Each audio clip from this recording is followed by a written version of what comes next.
Réveillez-vous.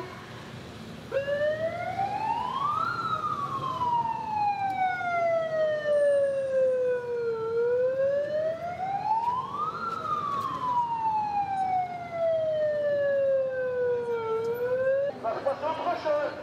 Aujourd'hui, les VTC ont été gentils, ils se sont dit, on va pas bloquer les concitoyens, ils veulent fêter Noël. Donc voilà, monsieur, vous avez vu, on vous a respecté. Écoutez le 8, les 9, les 10, désolé, on va bloquer, on est d'accord, voilà. Vous avez vu, pour remercier ces gens-là, c'est eux qui ont décidé.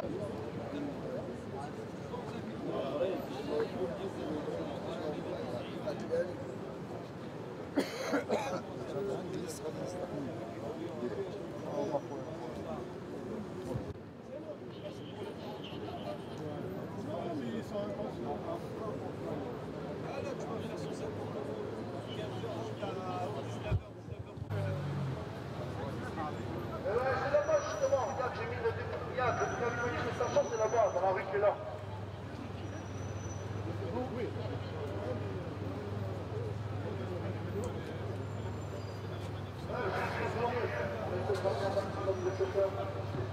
Il serait temps aussi de se saisir de la question.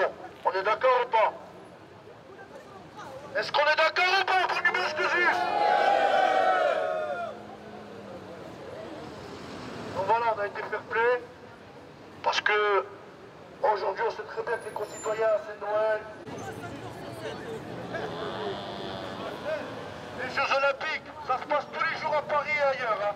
Ils le font tout le temps, ils font des 15 heures.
Le secrétaire général d'une structure nationale qui s'appelle INV et je m'appelle Brahim Ben Ali. Alors est-ce que vous pouvez m'expliquer ce qu'est ce rassemblement et en quoi il est important? Écoutez, c'est déjà la 4e mobilisation, 2 en mode désobéissance civile et 2 manifestations déclarées. Il faut savoir qu'on dénonce déjà nos conditions de travail depuis un moment.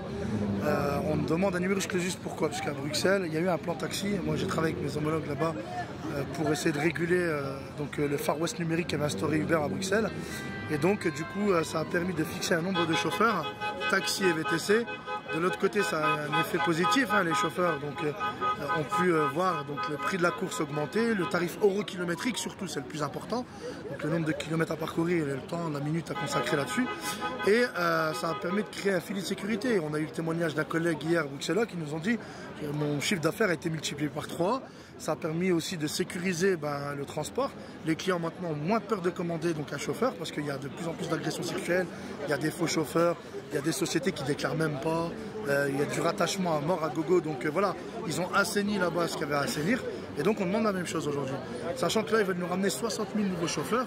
Et ils sont en train de nous dire en gros avec un bonbon sucré, bon c'est bon, on a concédé, vous allez peut-être participer aux Jeux Olympiques, mais on n'en a rien à foutre. Les Jeux Olympiques, on participe tous les jours nous. On fait 15 heures par jour, on est des athlètes du volant. Donc voilà, il y a un moment, il faut qu'on arrête. Et il y a aussi la directive européenne.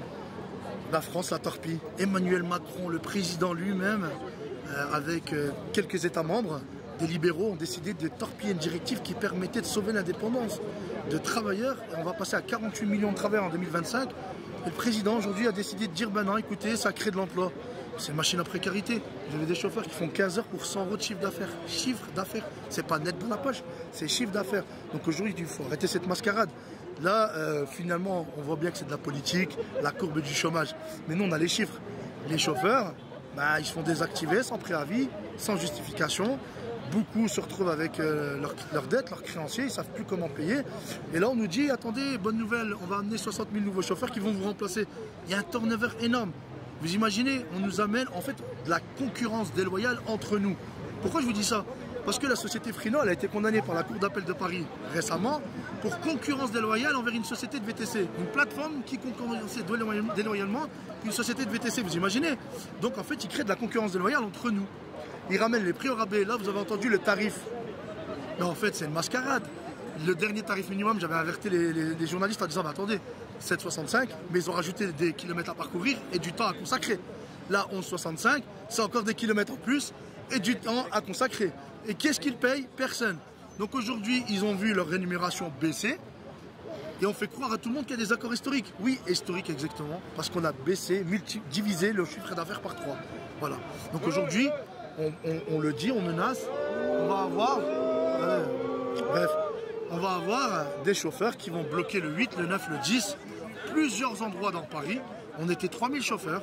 Là, on fait une petite démonstration pour leur dire que voilà, on est encore là, on maintient le mouvement, on maintient la pression.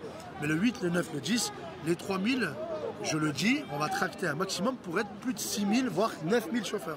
Voilà. Et là, du coup, avec ce genre d'action, qu'est-ce que vous demandez concrètement au gouvernement? L'Élysée qui est là. Donc, il y a un moment, on voit bien qu'on a été voir la mairie de Paris pour nos problématiques. On nous dit décision politique. Moi, je ne m'entends pas du tout avec Emmanuel Macron. Madame Hidalgo. Hein.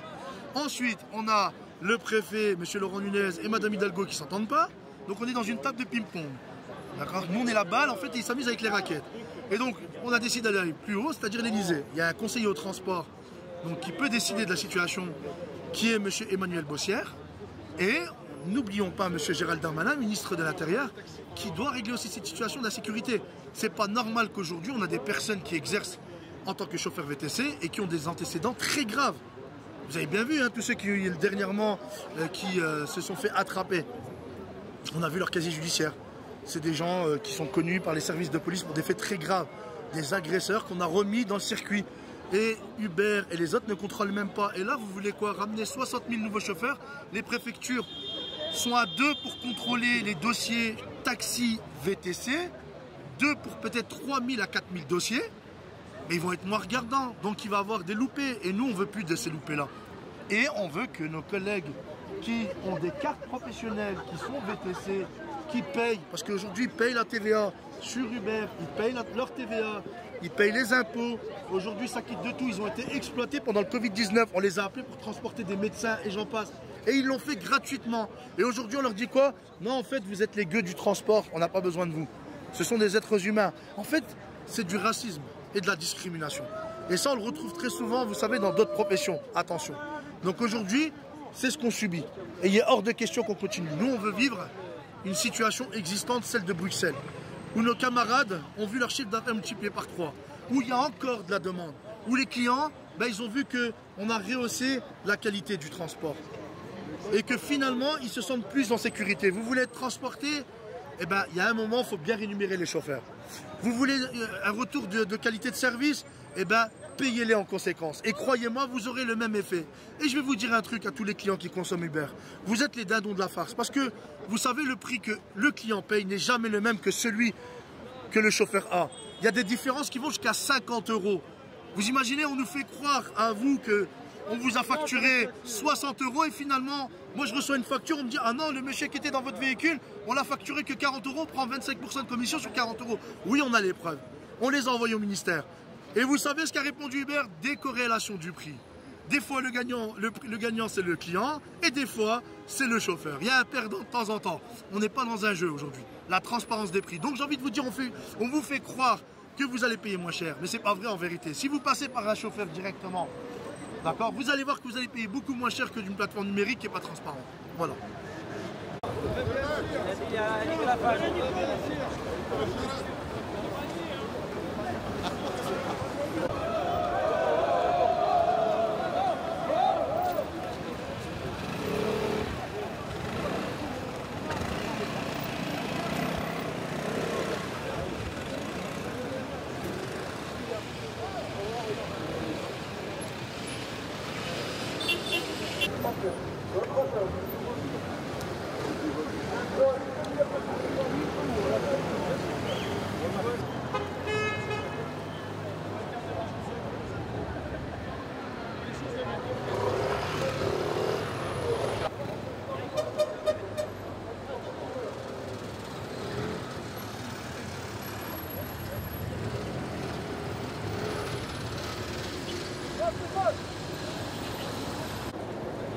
suis assez souple.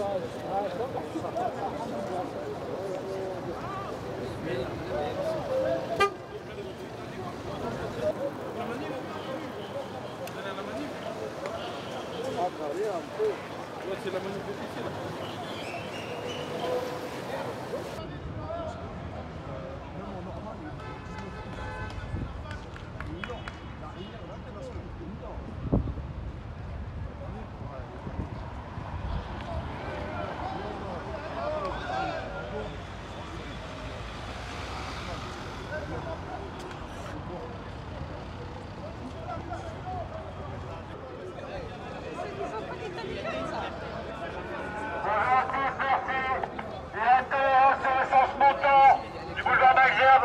On va procéder à une vague de refoulement immédiatement.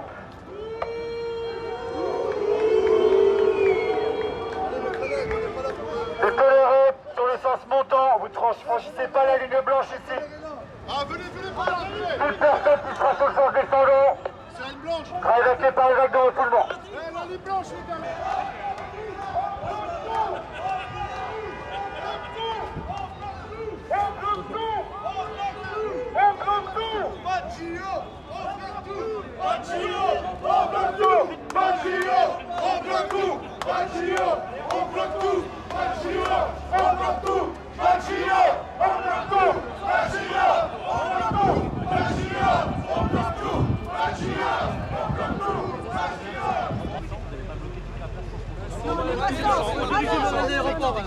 On va se diriger vers les aéroports. Les collègues arriveront. L'heure de dispersion, c'est à 20h30. Ils arrivent au soir. Ouais, pas de problème. Et moi, je fais en fonction de l'alliance en fait. Le problème, c'est qu'en fait, il y a deux libertés constitutionnelles qui s'affrontent. La liberté de circulation pour les gens qui vont par leur cours, etc. La liberté de manifestation. La tolérance. La tolérance Déclarée. Ouais, la tolérance. La déclaration est pour la place fin 2005.